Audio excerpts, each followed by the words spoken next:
I've heard horror stories. On June 30th, 2019, the Montana Developmental Center is set to officially close its doors. There were a lot of counts of abuse and neglect at the institution. The closure, a symbolic shift for people with disabilities living in Montana. People who have disabilities are Montanans like everybody else and should be treated the same as everyone else. But is it enough? There were comments that they're going to be dead within several months. And where does this leave Montana families? I call them the warrior parents. They're being told, get a divorce. They're being told, quit your jobs. That's real. That's real in Great Falls, Montana. Living with a disability is hard enough. So who is fighting for Montanans who can't fight for themselves? Red Tape Warriors. Good evening, I'm Taylor Tucker. What is it like living with a disability in Montana? The answer, as you might expect, is complicated. The Montana Developmental Center in Boulder was historically for adults with severe disabilities, unable to receive care in their homes. But regardless of where someone falls on the spectrum of disability, this upcoming closure is an example of the shift we're right in the middle of, moving care and treatment back into homes. The question now, how do we do that while navigating the red tape that is our current healthcare system?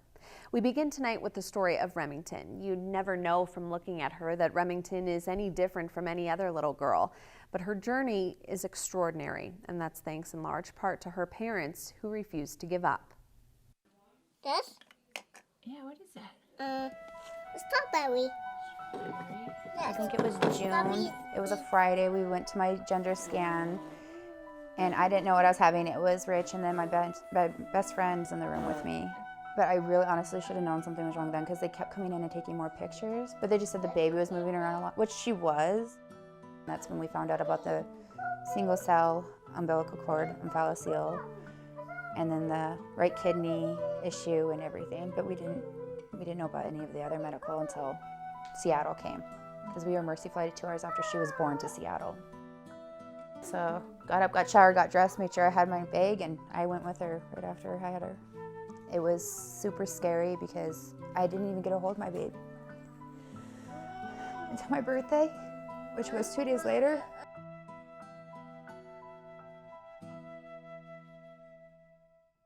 After those scary days in the hospital, Tanya was able to take her baby, Remington, back home to Great Falls, although their journey was just beginning. You see, Remington was born with a genetic mutation that causes bowel and bladder issues. She requires medical attention 24/7 and will have to use catheters and enemas for the rest of her life. Yep. For Remington, her parents Tanya and Rich, and her older brother Colton, living with a disability has become the new normal. In an effort to save every penny possible, Tanya makes Remington's saline solution in her kitchen. The space between their couch and the wall is now a makeshift pharmacy stocked full of medical supplies for Remington's daily needs.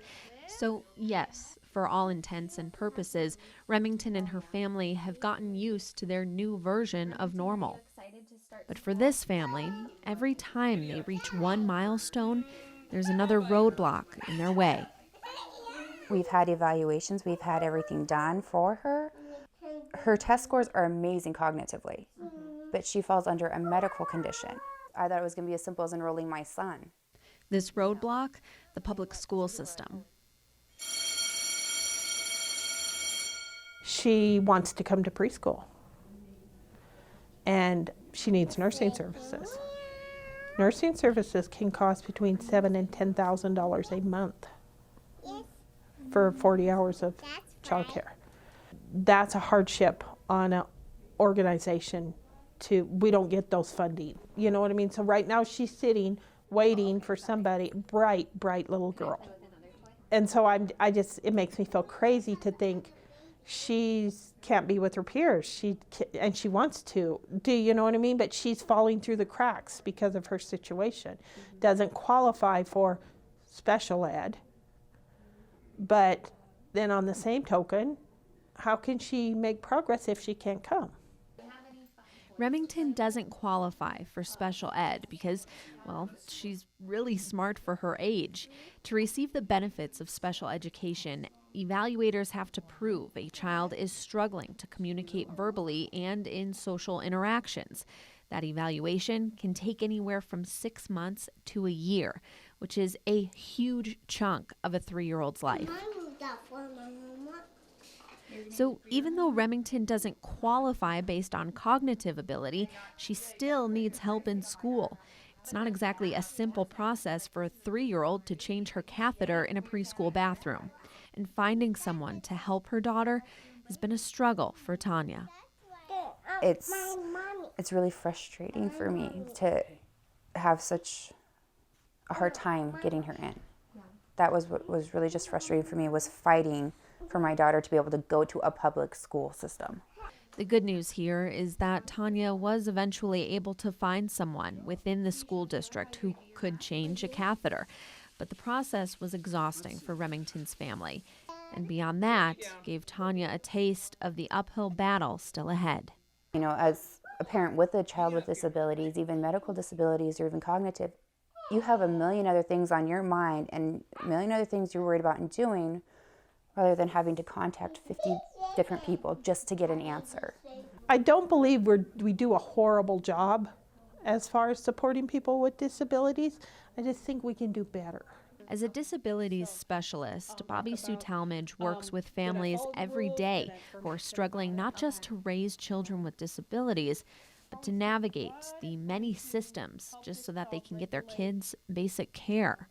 Even though she's dedicated her life's work to children with disabilities, she's the first to admit our system doesn't always work. Do you think that there are enough services and resources for parents? No. Here in Great Falls, transportation, huge. Wheelchair transportation.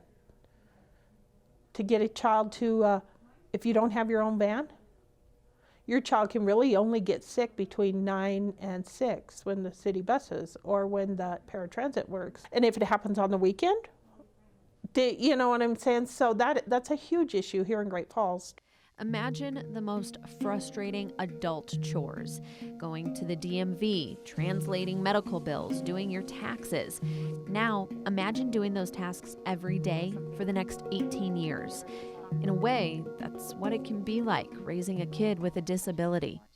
I mean, just sometimes physically maneuvering everything your child with special needs. I mean, I can pick up my child and run out to the car with them.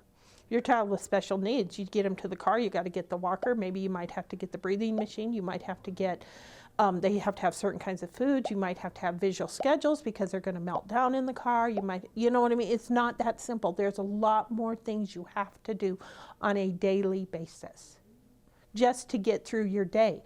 And then if somebody puts on top of it, they throw, oh, we're canceling, you don't qualify anymore for physical therapy, or you don't qualify for nursing services. Then you have that thrown on there, and so you have to call 15, 20 people. You have to wait on the phone for how many hours to get through to the person you need to talk to. Mm-hmm. It's a battle. You may be battling to get quality educational services for your child. Do you know what I mean? It's a constant battle of just one foot in front of the other, and it's a fight that you never stop. You never stop. As long as they're your child, they're your child. I'm still lost, you know. It's so many different agencies I have to talk to, so many different things I need to deal with. And it'd be nice if someone could just sit down, you know, who knows everything about everything, and be like, hey, this is what you need to do. We're going to help you do this, instead of being like, okay, yeah, well, here's this number. You can call them and they can try and help you. I need like definitive answers. The red tape Tanya and her family are running into is, unfortunately, not just a Montana problem. Every day, families across the country are struggling to navigate state systems so they can get the right resources for their kids. There is, however, another hurdle Tanya's family is facing, and it's one that is actually very specific to Montana. We have to fly to Seattle multiple times a year sometimes, and If we don't go there, we go to Missoula. Rural Montana, though we all love it, comes with its own set of issues when it comes to caring for children with disabilities. I was born and raised in Montana, lived in Montana my whole entire life, and I'm not going to leave. I will do anything and everything I can for my daughter to get her medical needs met. But at the same time, it would be nice for Montana to get some specialists because there's more than enough children. I can't even tell you how many times we've been to Seattle Children's Hospital and there's other kids from Montana there. As of January, Montana's 146,000 square miles is home to only 48 critical access hospitals, and at least 5 counties don't have facilities required to be open 24 hours a day. In other words, we're talking hours, sometimes days, worth of travel for families whose child needs special medical care. It's tough, but it comes with the territory of living in Montana, and many would argue it's worth it. They're identifying children better in the rural areas because the community knows the family. Sometimes in some cases, rural Montana is the very best for a kid. Let's say you've got a kid with autism. It's wonderful for them to be able to work out on a farm.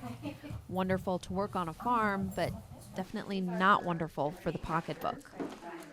They cover maybe a tenth of the hotel room cost if you have to stay at a hotel if you can't get into the Ronald McDonald House, which in Seattle, it can be near impossible. And I'm thankful that we get the reimbursement, but at the same time, it depletes your savings. It depletes anything that, you had. What are you most proud of about Remington? Everything. She's my fighter. I am so proud of her for everything. I tell everyone that she's my hero. Having a child with special stuff is never something that I thought I would be going through, but you basically just do it, for your kid. We had issues between the two of us because, I'm not gonna lie, I resented him because he could go to work, he could still do everything, and it just felt like a lot on me, myself. It's just tough, you know what I mean? It's just hard. They're being told, get a divorce. They're being told, quit your jobs. They have to make the choice on, well, if I go to work, then I will be $300 over, and so my child won't get Medicaid, won't get D. You know what I mean? That's real. That's real in Great Falls, Montana. Right now, Remington is doing great, and she's getting ready to start pre-K this fall. It's what her parents had to fight to make happen. So who's in their corner, and is the state really doing enough when families can barely get their kid into public schools? Still to come. But right now, we are in a bad position. From the top down, who's making the decisions that impact families the most? Ignorance is no excuse on the part of a legislator. And what's stopping them from making those decisions? It's all about money. Those answers after the break.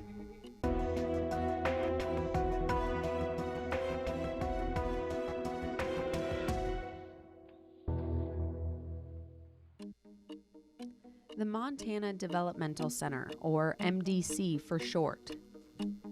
It's an inpatient treatment facility designed for people with severe developmental disabilities. Its residents, sent here by court order, committed until they could be rehabilitated enough to be released back into the public. It's what many came to know as an institution. In the past, if you had a developmental disability, you went into an institution. Even as a kid, there were thousands of people that were either in Eastmont or MDC. First built in 1893, the MDC occupied many buildings and grew over time. Most recently, it took up this large lot in Boulder, just down the street from the high school. But then, alarming headlines began to surface about things that were allegedly happening behind the doors. There were a lot of counts of abuse and neglect at the institution. It was news that didn't sit well with State Representative Mary Cafaro of Missoula. As long as we had the fallback position of throwing people in an institution where there was a high rate of abuse, sexual assault, really bad things happening, as long as we had that institution, it kind of bailed us out on really developing the community in the way that we need to. In 2015, she sponsored legislation to close the MDC within 2 years. I don't know what to say. All I can say is that it's just a lifelong commitment I have to improve the lives of people in Montana. A transition planning committee went to work to find a safe place for the 52 people who were still living at the MDC. Matt Bugney is the CEO of Aware Inc., one of the programs that has helped transition patients.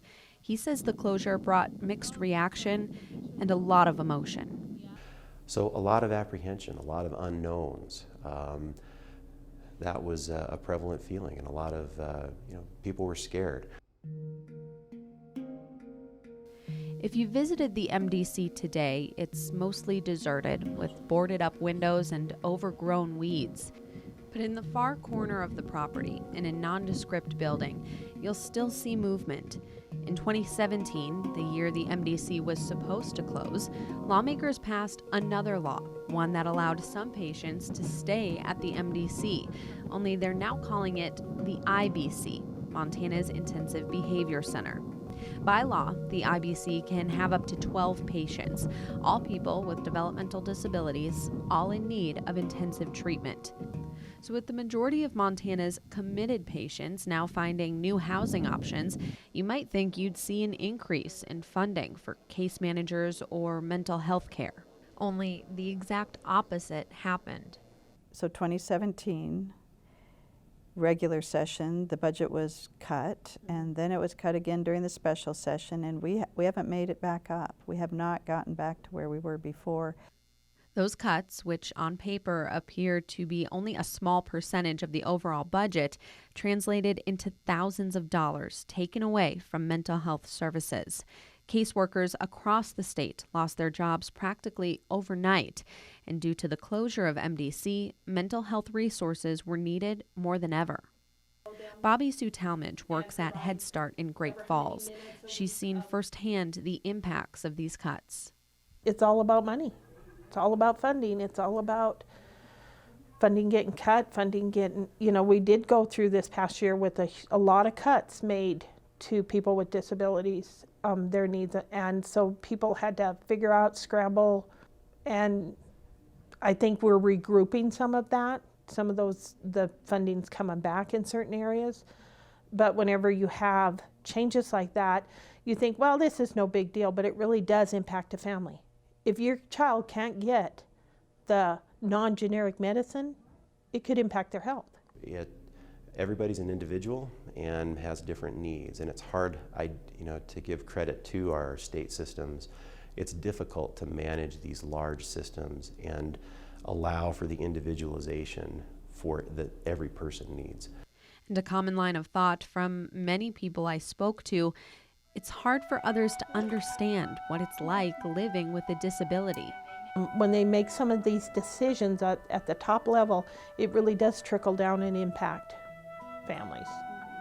And so I think that sometimes the people who are making decisions, they want to make the best decision, but there's just so much information and there's so much, the need is so high and it's so strong that it's very overwhelming. And sometimes you have to make choices that are tough choices. But Representative Cafaro isn't buying it. Ignorance is no excuse on the part of a legislator, because if I said to a constituent, well, I just don't understand, therefore I'm not going to support your issue. I don't understand. I've never had a child with a disability.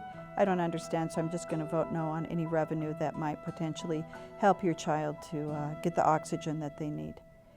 That is no way acceptable, totally unacceptable. Coming up, we are in a bad position right now. Who is picking up the slack when our state systems run out? Montana's a small city with long streets. If this was a different time, I don't know how the heck I'd be standing here, much less him. Hear Tom's story right after the break.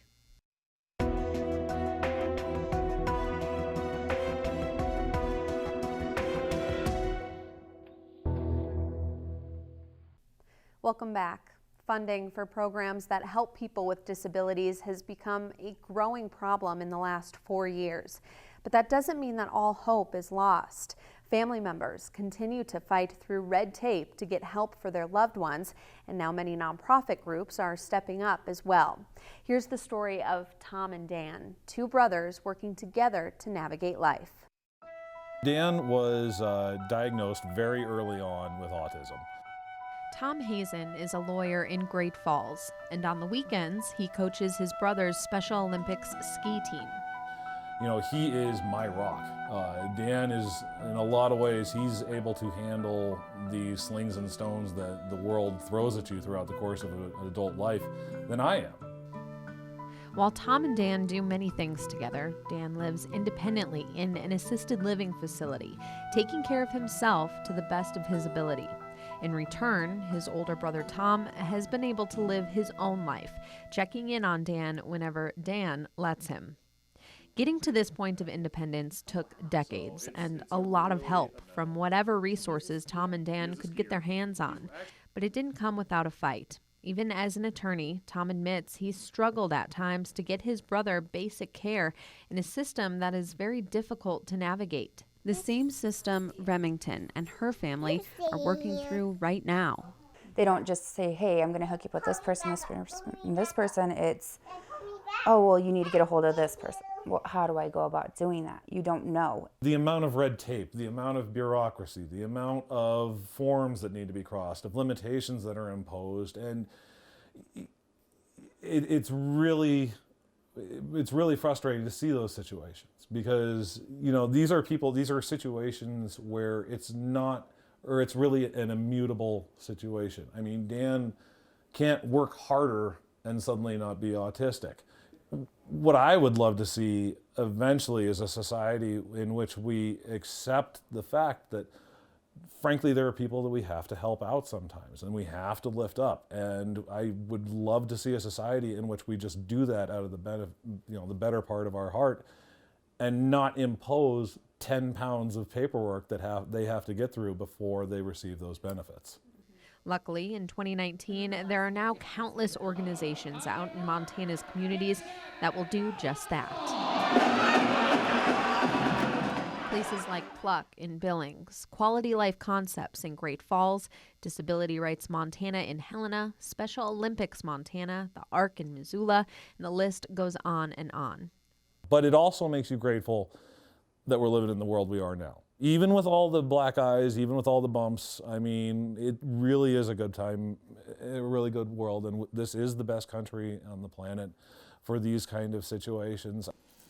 And when all else fails, strong parents, siblings, and family members, the warriors fighting for our children, showing no signs of stopping. I call them the warrior parents, the warrior mamas and the warrior papas. And so I would say that they've been at the forefront of this evolution and continue to be, because there's still a lot of work to do. So many parents who are doing such an amazing job under incredible hardship and stress, and they just every day they get up, they show up, and they take care of their kids. They do the right things. And our goal is that may their tribe increase.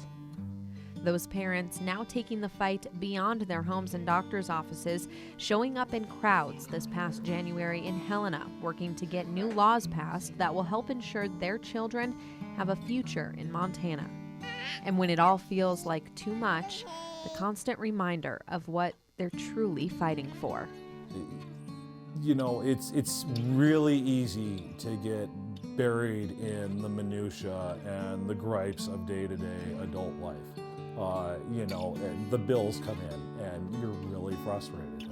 The milk goes bad, something like that.